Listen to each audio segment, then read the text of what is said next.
stirring the root beer snow cone with chopsticks using the vortex method, the only true way to optimize the taste of your snow cone. At the molecular level, good morning. Welcome to the Daybreak Show. I am the Sultan. We'll get started, but first, a root beer snow cone. Basically, I just have it in a travel mug here. It's the, it was a gift. Let's see. It's a American flag across, like we're a Christian country, right? But the part that I like is I can do all things through Christ who strengthens me, Philippians 4:13. So I'll put that towards the camera versus the cross and the flag, which there's not a lot of Christianity going on in America these days, and what we approve of and what we let slide by and what we allow in churches, and the stuff that we just kind of give a nod to, or the stuff that we just let, the stuff we tolerate. And I'm just amazed at how much people are quiet about those things for fear of being canceled. And nobody is more cancelable than me. Think about it. The things that I've said over the past almost 10 years, I'm surprised I'm still here. I really am. So, but first, a root beer snow cone. I just crush ice and I put root beer flavored, like a root beer flavoring in it. And it, on a hot day like today, it just kind of cools my core a little bit. And it kind of like, I chew the ice and it's like makes me feel like I'm eating. So it's like I'm cheating. I'm letting my body think that I'm eating when it's like actually 0 calorie. So, shout out to Sterling Cooper, a former corn star, who posts on X, I contributed to the degeneracy and decline of our society through participating in the corn industry. That is why I will spend the rest of my life doing whatever it takes to undo the damage that I caused. So please stop watching corn. I basically replied on that. Absolute respect. When I was in Vegas, I had a dinner with Sterling, and I could see God working in his life back then. Would I ever have dinner, break bread with a corn star? In the past, I was opposed to it. And then I remember Jesus hanging out with all kinds of people of reputation. And then it hit me, who the hell am I talking about putting other people down when my own life, I suck as a Christian and I try to work out my salvation with fear and trembling. But who am I to put other people down like that and judge them? Can't do that. And I saw God working in his life, and it just kind of blew me away to see kind of like the 180 that he does. And just total respect to Sterling. Total respect. You ever notice that women love touching their ear or the hair on the side of their head in pictures? Kind of like they do this thing. They're laying back because they want to show you the tattoos on their wrist. They want to show you the damage, pain, and trauma that's inside working its way out through their skin. You ever notice that? Women do get tattoos for different reasons than men. Let's get real. We're not the same. We're not the same. Some people say, yeah, well, you have tattoos. Okay, that's my daughter. That's my son. That's my son right there. Like memorializing my kids. It's not out of pain. It's not out of trauma. It's to memorialize my kids. And when you see women getting tattoos, especially like little poems and little butterflies and things like that, I just can't get away from this. No offense to anyone who does have tattoos. Okay? If I had it to do all over again, I would not do it. Be honest with you. I would get them removed if I have a chance to. I will. I don't want to... I just don't want to do that to my body. I'm just not interested in doing that. I'm doing everything to help my body, not hurt my body. And as I get older, like someone said, you're injecting things into your body when you get tattoos. I get that. I understand that. And I'm not big into injections, if you know what I'm talking about. Speaking of women with tattoos, I have to... there's that woman, Kat Von D. July 2nd, she posts one of my favorite parts of this European tour was that I was able to spend time in different Orthodox parishes throughout every country. It brings me joy to share some of the beauty of Orthodoxy with these sacred and historic places with you, whether you're Orthodox, Christian, or not.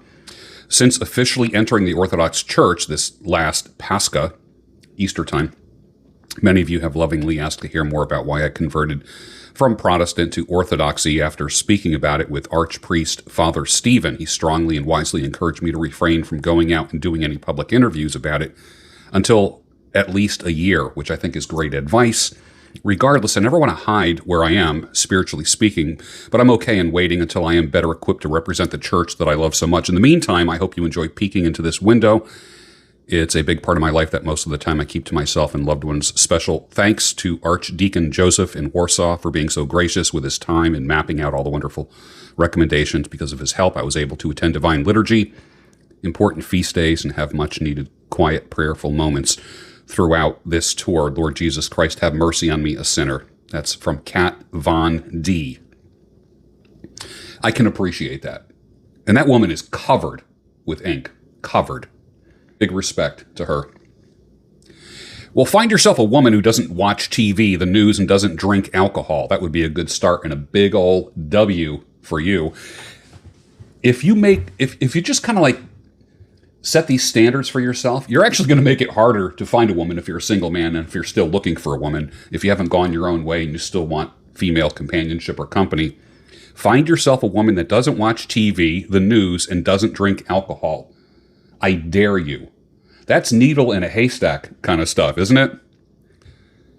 I think that's wise. I've had some ridiculously beautiful women in my day. Not a single one was wife or mother material. Not a one. Understand this and prosper. Not a single one would have been a team player or a builder. Remember I said look for a builder, not a destroyer. And the destroyer was always just below the surface. Proverbs says, a wise woman builds her house, the foolish woman tears it down with her own hands. Vet for one thing when looking for a woman, if you're still looking for a woman. Some of you aren't.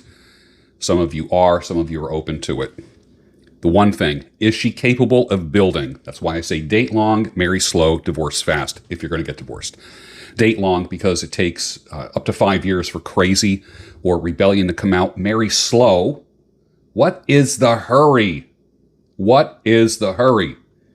Do not get locked down and do not seek to lock anyone down. Marriage is one of those things that needs to emerge naturally. Lifelong companionship needs to emerge naturally. That's why I jokingly post all these pictures of women holding up the diamond ring saying, she said yes.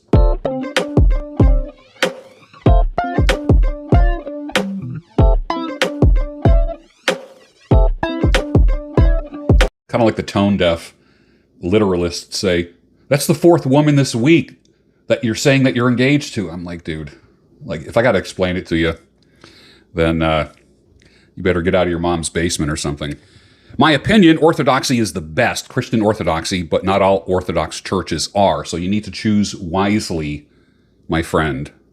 Here's Christian idealism. As a man, saving your wife from her 9-to-5 job is the ultimate flex. Like some guys like to say, I retired my wife. Okay, if you've been married for 20 years, 25 years, 30 years, maybe that's a possibility. That's admirable, right? But I ask, is that a man's greatest accomplishment?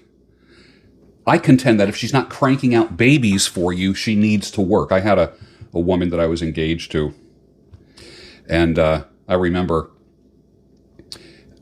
before she was going to move to the area, I said, look on LinkedIn and see if you can find a comparable job in the area and maybe make a lateral move, that kind of thing. She said to me, how can I be a good wife to you if I have to work full time? It wasn't long after that that she started talking about children, trying to lock me in because she knew that I was interested in having more children at the time. She didn't want to work. She didn't want to work. It's not a full-time job keeping a house. I don't need a mommy. Neither do you. You don't need a maid. You can wash your own dishes and wash your own clothes. I can keep house. I can cook. I don't need a woman in my life. Sounds like a woman. I don't need a man. I want a man. I would love a woman in my life. I would love that. But I'll tell you what, I don't want a TV watching, alcohol drinking, I can make the list of what I don't want. But what do you want with a woman? What do you want in your life? She's supposed to, and I'm going to use language now that probably it sounds kind of rude to some people. She needs to make your dick hard, not your life hard. Most women today don't know how to make a man's life easier. They make it harder. They complicate it. And then men go through the complicate, justify cycle. They end up in these relationships. They complicate their life by marrying women with children, marrying women trying to rescue them, because God calls you to lead, not to rescue. Think about that. You're not rewarded for rescuing a woman, a single mama. You're not rewarded for that. That's not a spiritual accomplishment. But here's this guy saying, man's greatest accomplishment, retiring your wife. Yeah, okay. I go back to what I said. If she's not cranking out babies and keeping a nice house while you provide, and that's what we're supposed to do, then she's got to work. Period. Gentlemen, you are more than a meal ticket. Don't forget that. You are more than an ATM or a retirement plan. I just want to give you a gentle reminder of that. Do women like time alone on purpose? I know I love my purposeful solo time. I hike on the holidays. I do nothing. Ever since my divorce, holidays and birthdays really don't mean much to me. They really don't. I'd rather celebrate. I don't want to celebrate on concocted holidays. I'd rather create my own holidays. And so I don't feel bad about spending time alone on Thanksgiving or Christmas or New Year's Day or Easter or anything like that. It doesn't bother me anymore. I guess it did at one time. Then you get all the sympathy invites, from friends and family and that kind of thing. You know what? I just take off into the woods or I go to the beach for the day, pack a lunch, and I have a great time. And then I'm back in time to get a great night's sleep and start a productive day the next day. So for me, a movie, Netflix, a quiet pipe and cigar and a beverage, a solo motorcycle ride and a bite to eat while watching people, to me that's heaven. I overcame the compulsion to have to fill the space on the other side of my bed 2 decades ago. Believe it or not, I have a single bed. I have a single bed, like a twin. One person. I haven't had a queen-size bed in, I don't know, maybe 15 years. 15 years. Even my kids have come to know their dad, who loves his quiet time. It does cross your mind, if your heart stops, that nobody would find your mummified body until like 3 months later. I have to admit that has crossed my mind, seriously. Here's a guy that says, listen, my son, good Lord, yes, I was just kicked out of a primitive Baptist, Reformed, hyper-Calvinistic church. I assumed divorce was verboten. Then the pastor's daughter I married 8 years ago got tired of marriage, cheated on me with a woman, accuses me of narcissistic abuse. Of course, you are narcissistic and abusive. Thank psychotherapy for that. Thank female and feminized male therapists to perpetuate this bullshit that everybody's narcissistic and abusive. Or they got a different attachment style. Or what's the other one? They got a dysregulated nervous system. Like, all the bullshit. It basically originates with therapists. When I was a therapist for 26 years. I practiced for 26 years. I taught in 5 colleges. Psych. I know what I'm talking about. I'm telling you, I've never seen someone. It was a freak convention every time I went somewhere to a conference. I hated it. That's why I went into coaching. I was tired of talking about people's pasts because that never helps them. And I went into coaching where I talk about people's futures, not their past. She's now draining my bank account, paying for her attorney, fighting for custody of my 2 boys. I needed you 2 years ago. Where was the algorithm then? She's 27. She's walking away with $250,000 cash. Never had to work while married to me.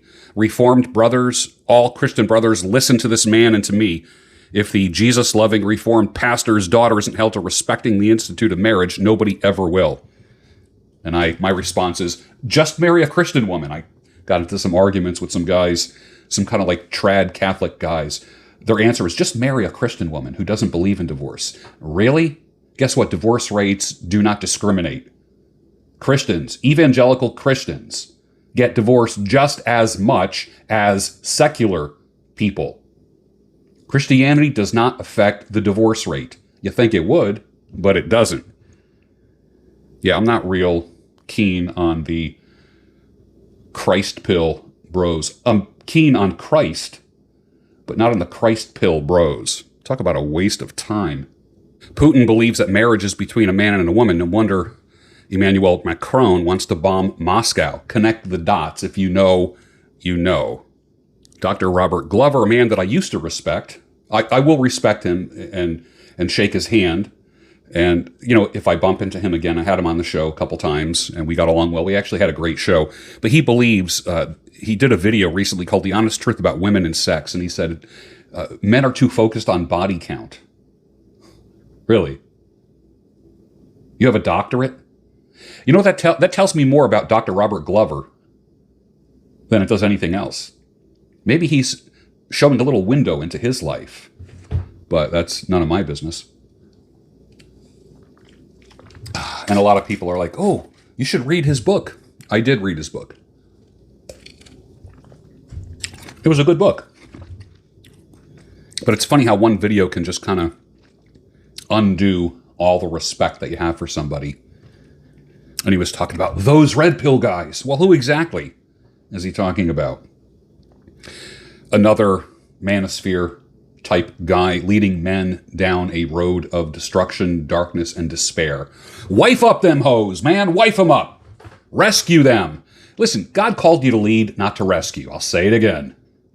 Call me old school, but my favorite female models don't have an eggplant between their legs. I'm not a big fan of taking a knee and proposing and asking a woman if she would like to marry you. When a man posts on social media, she said yes, along with a photo of himself kneeling like a court jester with a ring box, it kind of flips the frame a little bit. He's positioning himself as the one hoping to be chosen, virtue signaling it. Instead of being the one doing the choosing, it signals to the world that her approval is the prize, not the man himself, not the life he offers, not the future that he builds. The phrase, she said yes, puts her on a pedestal and puts him in the role of applicant. It smells of insecurity, validation seeking, and modern societal programming. And when I say modern, I mean like in the past 100 years. Men did not get on their knee and ask for marriage. Historically, did not happen. And don't think for a second that women don't notice it, even if they say, that's sweet. Oh, how sweet. Deep down, they're turned off by a man who grovels for acceptance. The one knee proposal is already a ritual rooted in medieval servitude. Who do you kneel to? People that you're subservient to. When you pair that with a public declaration like she said yes, it becomes more about virtue signaling and public approval than private commitment or masculine leadership. A man who's in his proper frame doesn't ask for commitment, he leads towards it. He doesn't post, she said yes. He posts nothing. Or if he must, he says something like, we're building something powerful together. Or she's on board. Or I chose her, she chose me, let's go. Still masculine, it's still very clear. And there's no begging, and there's no pedestal. And there will be no begging. Remember the windshield washer. There will be no begging. Every time you turn on your windshield washers in your car, picture my voice saying, there will be no begging. One of my followers on X, a gal that I really respect, married woman, Femina Studiosa. Lovely gal. She goes, I like that my husband privately asked me, fully knowing and prepared for my yes, of course, response. And he wasn't on his knees. He never said anything like she said yes, because duh. It was obvious that we would marry. His asking and giving a ring was the formality, and tradition played out. And I said, that's perfect. It reminds me of a fellow I know, older than me, married 50 years ago. They dated for a year. They looked for reasons to be together as much as possible. She says she's always so happy when they're together. His reply was, well, then we should make this permanent. I love that. They wed quickly after that, invited people to a big party to celebrate. Now they have children and grandchildren. I love that. We should make this permanent. What a great way to talk about marriage and how it happened. It emerges naturally. Let's talk about nice guys for a second. Speaking of Dr. Robert Glover, who wrote a great book called No More Mr. Nice Guy. Nice guys are invisible. They kill themselves quietly all the time while women post selfies and get 1,000 likes just for existing. Nobody cares about your kindness if you're not hot, rich, or useful. Build value or be forgotten. That's the game. No one's coming to save you. God called you to lead and not to rescue. Gentlemen, how many years do I have to tell you this? Hard work without status or aesthetics is like shouting in a valley. Nothing but echoes. It might earn you a paycheck, but not admiration, respect, or sexual attraction. Women don't line up to fool around with men who try hard. They engage with men who took the part, own the room, and don't beg for attention. Some faces probably just came to your mind.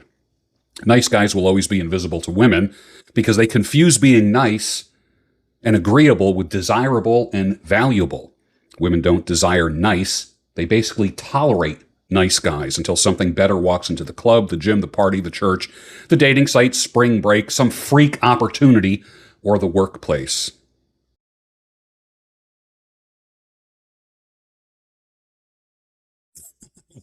One guy, in response to my "she said yes" post, a guy that you know who's a regular follower, he says, in response to your post about kneeling for proposal, I asked my wife to marry me sitting in a coffee shop, sitting at the bar, and basically said, "You in?" She said yes, of course. But he didn't post, "She said yes." So Christian idealists, listen up. She will forgive you for cheating on her. It's more possible. But she will never forgive you for crying in front of her. Can't make that stuff up. Cry in front of your girlfriend. She'll be banging her boss by the end of next week. So what is the single biggest cheat code in life for men? Not listening to a word about what the establishment says about money, war, politics, disease, education, relationships, marriage, nutrition, science, history, patriotism. What else? Your ability to not give a damn about what the establishment says is truly liberating. It's freeing. Don't you want to be free? It's interesting. I am of Medicare age, and now I am eligible for Medicare. My Lord.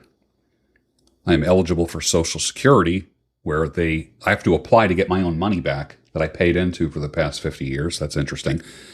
And you get Medicare at 65. Holy cow, what a shit show. Anytime the government does anything, it's a shell game. I have no idea how the average and below American does it. You must be wealthy and healthy as you're going into your last few decades. The wealthy don't use Medicare. They use concierge care and private doctors, and the rest of us get breadcrumbs in a call center in the Philippines or India. Money buys options. That's why you must be stacked, jacked, and biohacked. People still think handing more power to the government will fix things. COVID and vaxes and all that bullshit were a great example. And this is even with your presidents, who you think are your savior. Anytime the government creates a task force on anything, you end up getting more of that thing. How is that? Remember the war on drugs? What did it create? More drug use. Did we end drug use in this country with the war on drugs? So Trump's DOJ and the FBI conclude Epstein had no client list and committed suicide. Well, ignore it and it goes away, right? Just like Benghazi, Building 7, vax deaths, autism, chemtrails, microplastics, endocrine disruptors, low testosterone, 5G, mostly peaceful protest, paper ballots, dementia presidents, politicians becoming millionaires with no business of their own. What else is there? Put your answer down below. Just ignore it and it goes away. I was looking at pictures of Evander Holyfield's ear after Mike Tyson bit it. When was that? Back in the mid-90s or something like that? Didn't bleed. And I can show you a picture of what it looked like when it happened and a picture of what it looked like after it healed. Not a lot of blood. Interesting. Reminds me of someone who had a ear injury about a year ago, and there was blood everywhere. Ketchup pack. Imagine putting money in the hands of people that actually planted and harvested the fruit, the vegetables, and the honey. Your local working farm, I have one near me, Maple Acres Farm. Get local honey from there.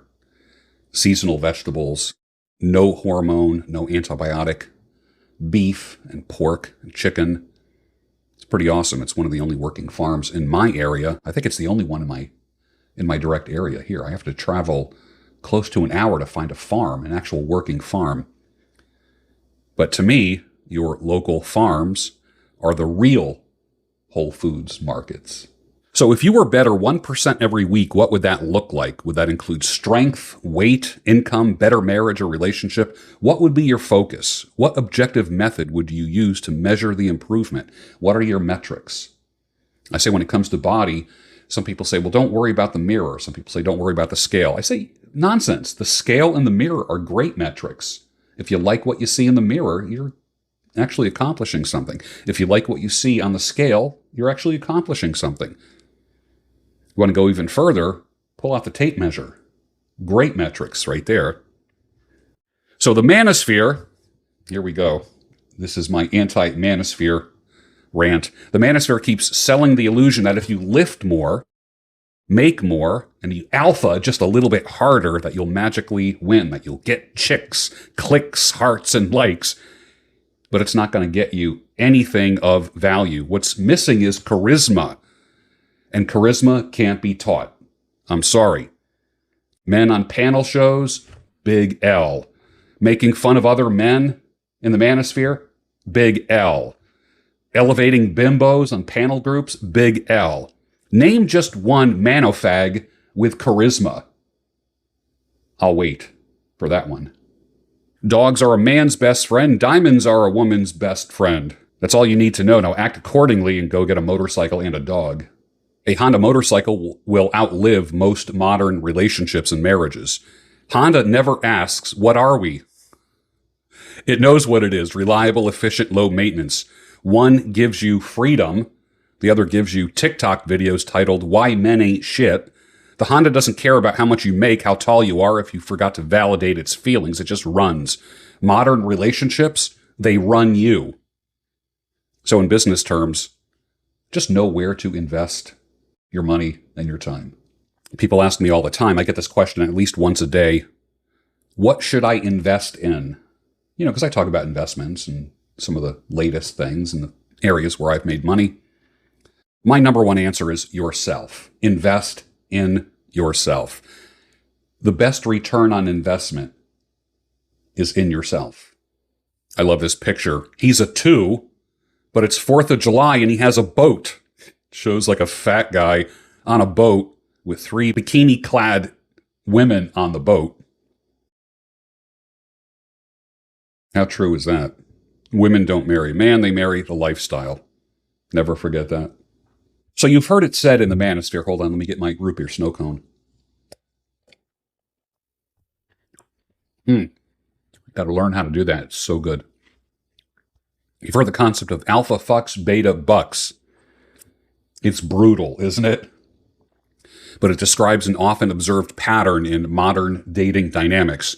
Alpha fucks refers to women being sexually attracted to the confident, dominant, exciting men, the so-called alpha males. These men typically don't commit. They're chased for short-term flings, sexual chemistry, offspring, and thrill. That's why I say, watch it with the single mommies. She had babies with the alpha. You encounter her, and you are her ATM. She already had sex with the guy that she really wants to have sex with. And when you do have sex with her, and she closes her eyes, she's not picturing you in her mind. Smart men know this. Now, beta bucks refers to the men who women settle down with for stability, provision, and long-term security, often later in life. And these beta males are seen as less sexually exciting, but more reliable and financially supportive. Basically, you are her retirement plan and her ATM. The core idea is women may spend her youth pursuing the alphas for fun and sex, and then they marry the beta for his resources when she's ready to settle down. In harsh terms, the alpha male, the guy who she really wanted, gets her best years, and the beta male gets what's left and foots the bill. And many men feel this accurately describes what they lived through. They were invisible in their 20s. They watched women choose the bad boys and the athletes, then got noticed later when the excitement was gone, but the bills needed paying. Here's the takeaway. Don't be just a wallet. Be the man that she wants to be with, not just the man that she needs to be with. I am psychic, or you might think, because I know exactly who your ex is having sex with right now. His name is just a friend, my supervisor, some guy I work with, or like a brother to me. One of the most conservative good girls I know, and always claimed to be a good girl and not like the others, had all 3 50 Shades of Grey movies on her computer, I discovered. Never believe what a woman says, only what she does. You increase the probability of being betrayed, shocked, and fucked up in the head if you go only on what she says. Her phone, hard drive, and browsing history tell the truth. Her mouth doesn't. Don't doubt me on that. Here's the age-old question. Why do women like it from behind? And I'm not talking about the back door. Okay, in my opinion, that's an exit, not an entrance. So case closed there. But why do they like it from behind? Because it's not about just what you feel. Doggy style hits differently for them, just like it hits differently for us. For us, it's not so much how it feels. For them, it's how it feels. For us, it's how it looks. When you're pounding up against that peach bottom and she's looking back at you, and they always do that too. Why do they always look back at you? Right? Here's the breakdown. Physical stimulation that allows for deeper penetration, which can hit a G-spot more directly. That alone can be more intense than face-to-face positions. It's about control and dominance. Many women are turned on by the psychological aspect, being taken, dominated, or overwhelmed. Not in an abusive or stupid way. But doggy style taps into the primal part of the brain where logic shuts off and pure sensation takes over. I remember a woman would say to me, "Flip me over." I'm like, "What?" "Flip me over," she would say. Okay. Okay. You're twisting my arm. We just want to flip them one time. There's no pressure to perform. They're not being stared at. They're not expected to perform facial expressions or worry about how they look. They can focus on feeling and not on performing. There is better access to the magic parts. Ironically, even though you are behind, it can allow her to stimulate herself with her own hand if she wants, or you can reach around and help her with that. And that combo can be a game changer. And I'm talking about just married people only, okay? Because the marriage bed is undefiled. I'm not talking to some of you man whores out there. I know it's Friday right now, and that's what you're thinking about. It's animalistic and raw, let's be honest. Some people want it rough, a little rougher, primal, no frills, and that doggy style taps into the ancient circuitry of sex before sex got romanticized. Sex hasn't always been romanticized. What are your thoughts on that? Bottom line, it's not just a guy's preference, but many women genuinely enjoy it physically and psychologically. Thank you for coming to my TED Talk. A woman invites you to a party. She says, lots of fun people will be there. Okay, well, she's setting you up. Along with the women at the party, there's going to be a guy or two that she probably had sex with that are now just a friend or like a brother. Guys that want to have sex with her, and they aren't shy about it. There's guys that want to have sex with her, and they are shy about it. And the orbiters will eventually be friend-zoned. And only experience teaches you this. Listen to the old dogs, man. Here's the truth that experienced eyes like mine see. You're not being invited to a party, a picnic, a cookout. You're being invited to a stage play, and you are the latest actor cast in a supporting role. The lead actress, her. Who else? Orbiters, exes, flirts, brother figures, and you. The possible future, or a backup option, or just a pawn to create jealousy. To the untrained eye, it's a harmless social invite. To the experienced man, it's a shit test. Every guy there has a role in that shit show. It's the ex who lingers, the thirsty simp, the quiet admirer, the loud challenger, the soon-to-be ghosted nice guy, and you, the fresh bait. You only realize the game when you've played it a few times, and you lost time, dignity, and frame. Men learn this after walking into the lion's den thinking it's a level playing field when it's actually a gladiator's coliseum. She invited you to a party, but experience tells you that it's a test. She invited you to an audition. Will you pass the test? By saying, no thanks, I got other plans. Wake the fuck up. Everybody's an expert at marriage, family, etc., child rearing until they're married. until they're married and a parent. I was an expert at marriage until I got married. I was an expert at child rearing because I read every single book on having children and raising kids until I had children, and none of it applied. Basically, it's on-the-job training for those of you that are parents. You know that. It's on-the-job training. You can read all the books you want about personality styles and love languages and all the bullshit out there from psychologists who are the most fucked up segment of the population. It's on-the-job training, period. I dated a pretty gal whose hair started thinning, clumps of hair in the comb and in the shower drain. You could actually see her scalp. It was devastating for her. I did all kinds of research on possible causes, treatments, and even hair pieces and wigs. I didn't judge her. I wasn't a fair-weathered boyfriend. She probably is close to bald by now. The relationship between women and their hair is interesting. One of the ways that God judges a woman's arrogance is by striking her beauty. That's interesting. One of the ways God judges men is by having women rule over them. Isn't that the truth?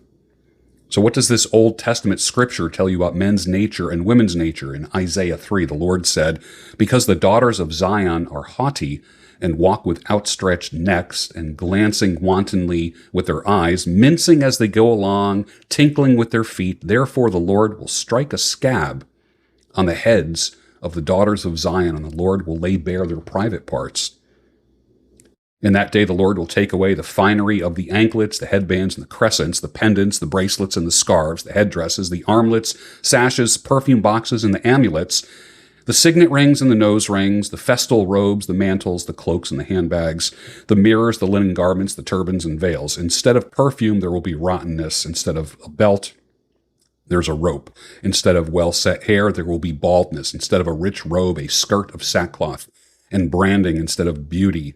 Your men will fall by the sword, your mighty men in battle, and her gates shall lament and mourn, empty, and she shall sit on the ground." That's today's modern woman. Lost everything. She gave it all away for free. Tried to sell it at top dollar to a fool. Some of the fools take her up on that. This picture actually says, if cell phone manufacturers were accurate, I contend that every woman's phone is a box of dicks. Every single one. Modern dating. Oh my Lord. We talk about that a lot on this channel here. It's become a transactional charade and parade. Women don't need protection, provision, or emotional support from a man. Let's get real. They have good jobs, pulsating shower heads, read between the lines there, and pets that love them. Men are a convenient accessory. That's why they don't need no man. They want a man. The state subsidizes independence. Amazon delivers everything else. Their phones give them validation on demand. Even fat, ugly women. And that's, and that is subjective too. I've had some very beautiful women in my lifetime, and every single one was not wife or mother worthy. And the women who were kind of like lower on that scale of general attraction tended to be better partners, tended to be better at being a woman, not relying on their looks. Men are now expected to be entertainers, therapists, financial upgrades, and emotional tampons and punching bags, all while hiding any struggle or vulnerability, because women don't care about your struggles because they wait at the finish line to be with the winners. The result of all this, women have become emotionally numb and men tap out and stop investing. Why build a future with someone who treats you like someone auditioning for the privilege of being tolerated? So men opt out. They rent women, not buy them. They enjoy the moment, then move on. It's not bitterness. It's basically just a cost-benefit analysis in a market that punishes traditional investment. Marriage is the only contract in the world where one party is rewarded for breaking that contract. This is the cultural rot in modern relationships in the Western world. Disposable intimacy, digital dopamine, and a growing population of men who no longer see American women as marriage material. And it's not men being toxic. It's not toxic masculinity. It's basically men just waking up. I was typically a boob man most of my life until that one, the one. And with that one, it didn't matter. It was weird. I ended up experiencing the sexiest, most attractive woman I've ever known. The overall allure was not limited to a body part, and you'd never know it just by looking at her. Your male eyes are trained to gravitate to the big objects, the shiny objects, and if you retrain your eyes, and a whole new world may appear that you never knew existed. Are you looking for the wrong things? Found a game changer, a flavor game changer. It's Trader Joe's Everything But the Bagel Sesame Seasoning Blend with sea salt, garlic, and onion. I put that in my burgers now. It is one of the ultimate flavor boosters. It's kind of like, you ever get an everything bagel with all the stuff on it? But this is Trader Joe's Everything But the Bagel. Really good. I don't think it's more than $4 or $5, but it can change the game, the meat game for you. Here's 11 rules for ladies. Practice enhanced accountability with your man. Never dress alluring for anyone else but him. Respect him. Don't get fat. Be thankful for him. No girls' nights out. Renew trust with him daily. Keep his nutrition on point if you are cooking for him. Be pretty in your own way. You don't have to be pretty in the how the world defines pretty, but be attractive to him. Never embarrass him in public in any form or fashion, and keep him and yourself sexually satisfied at whatever level is appropriate for your age and your desire. Simple. So simple. Yet so many can't do it. Wake the fuck up. Which leads me to say, if she's not sending you the occasional alluring photos, then who is she sending them to? Like I said, the phone says all. I belong to an over 50 Facebook fitness group. That was my first mistake. Actually, my second mistake. First mistake is being on Facebook. Second mistake is joining this over 50 Facebook fitness group with men and women. Men show before and after pics, what they did, how they maintain classy. The women, it's as if they're posing for Playboy, nothing left to the imagination, nipples everywhere, butts everywhere, and of course hundreds of thirsty simps drooling in the comments. A woman's currency is attention. Do not forget that. And finally, I built a mini empire from my kitchen table, what I call the cozy nook, right here. You know this kitchen, this little area in my kitchen here. Armed with nothing but a cell phone and a coffee mug, no studio, no microphone, no tripod. I literally leaned up my phone against a coffee mug and hit record and just started speaking. That's it. No fancy lighting, no editing suite, no production crew, just raw content and real talk. And I've been doing that for about 10 years now. In just over a year, I hit 100,000 subscribers here on YouTube organically. No ads, no collabs, just grit and consistency. Not giving up. I didn't buy a mic. I have this beautiful mic, Rode mic, which I love. Didn't have this for years. I didn't get editing software until I was already making what I call mortgage money with YouTube. And when the demonetization hammer fell on me, I didn't cry. I pivoted. I picked up 20 hours a week of work to fill the gap. Never had to crawl back to a full-time gig, thank God. And that's what freedom looks like. I scaled back without selling out. I curate my audience like a bonsai master. I prune hard. I block more people in a week than most Manosphere clowns have followers in a year. I don't chase views. I chase impact. My comment section is for men, not for morons, because the morons get blocked. I never wanted to be a one-trick pony like the stale, stagnant, cackling panel shows that regurgitate the same talking points. And I carved out my own lane here on YouTube and in the podcasting world. Then another. I taught coffee roasting, men's grooming, carnivore nutrition, how to build muscle in your 50s and 60s, how to ride motor scooters, motorcycles, review books, smoke cigars, pipes, understand politics, navigate anarchy, and rediscovering religion.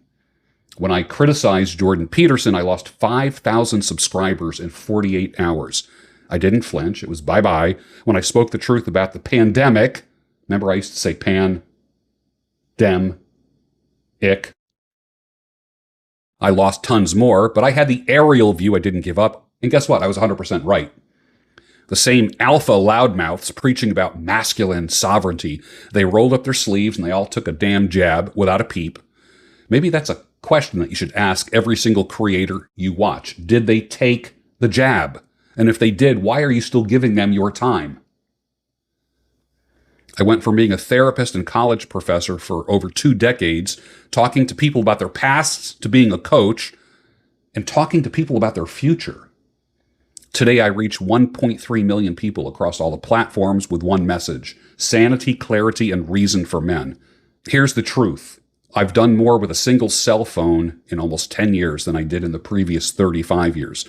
I was on radio before podcasts even existed. I was on stages before most of these content kings ever logged on to CompuServe or AOL.